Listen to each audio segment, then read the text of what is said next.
Hey, this is Aaron with Touratech USA, and I'm here to show you our new Africa Twin skid plate. This is our Ralleform, which is a super cool new design that's built using some proprietary machinery that uses a 4mm plate stamped into this shape with the compound curves and the hard corners and everything. There's no welding, which keeps the plate super strong and makes it a really good structure to protect the bottom of your motorcycle.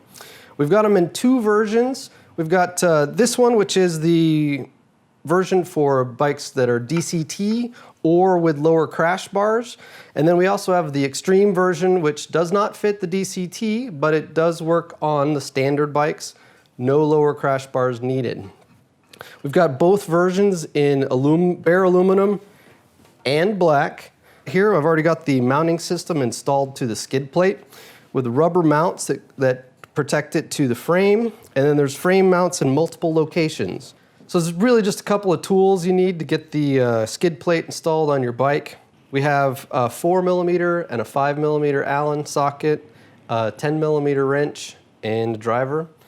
I like to use a blue Loctite medium strength because it can be removed with hand tools and doesn't require heat and will keep any bolts from vibrating loose. All right, so the stock skid plate's just held in place with 3 button head Allens. There's 2 here in the front and 1 on the lower left side that's super easy to get to. That's all that holds the stock skid plate on. And we've done some riding on this bike already, and you can see some of the damage that we've caused already. We've got a dented head pipe here. Just for stock skid plate still on the bike, but you can see just how much more protection our skid plate has. And this is our standard, so the extreme will come up even higher here on the left.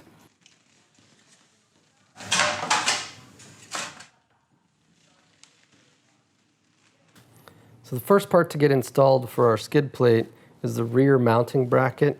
Now it goes into a 8mm pin on the frame and then up over a frame tube on the left side. So the pin's on the right, frame's on the left, and it provides the rear mounting point for the skid plate bracket.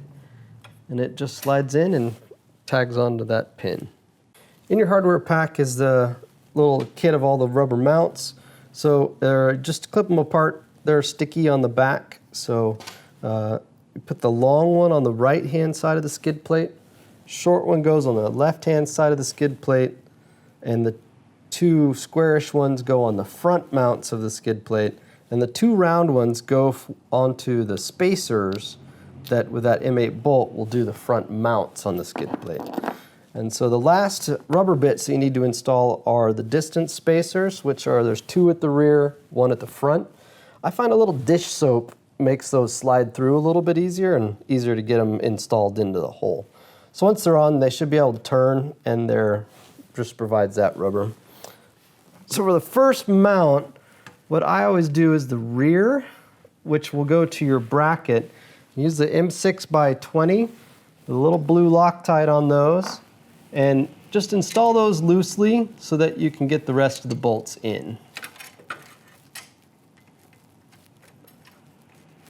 Okay, so now that we've gotten the back mounts installed loosely, now it's time to move on to the front. So the front is a single bolt through the frame of the motorcycle into the skid plate. That's a 6x55mm Allen head with a 6mm fender washer, and then a 6mm nut with a captive washer on it. So the trick to getting it in, this is probably the trickiest part of the whole deal. Trick to getting it in is to hold it like this. And then you're going to slide it into the back of the frame.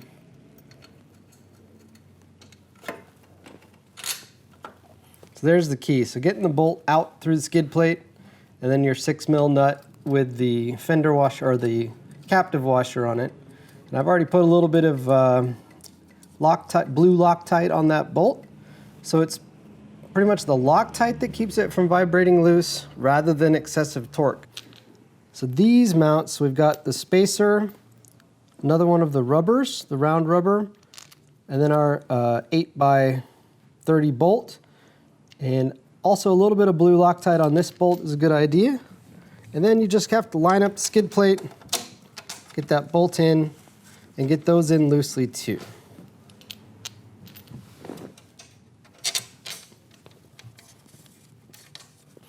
Now that we've got all the mounting bolts in loosely, go ahead and snug everything up here.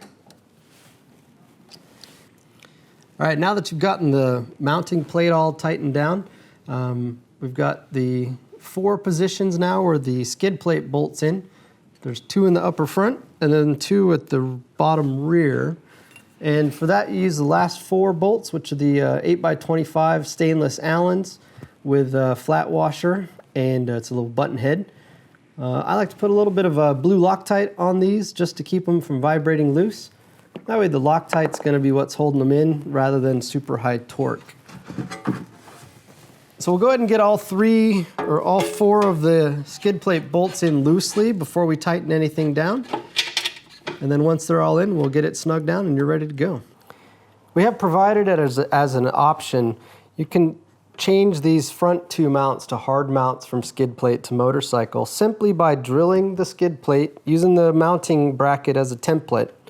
And then the bolts that we've provided for these lower front mounts are long enough so that you can through bolt directly through the skid plate into your frame.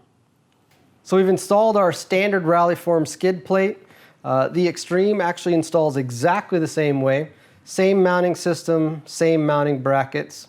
Now remember, our Extreme skid plate is used for non-DCT bikes only and without lower crash bars. If you've got a DCT or you want to use those lower crash bars, just be sure and grab the standard Ralleform skid plate. Both of them now feature this new, super cool, recessed concave portion in the front, which allows for full unobstructed clearance for the front fender at all suspension travels. I'm Aaron, I work at Touratech USA. I hope you get your skid plate on just fine. If you don't, give us a call and we'll be glad to help. Thanks a lot.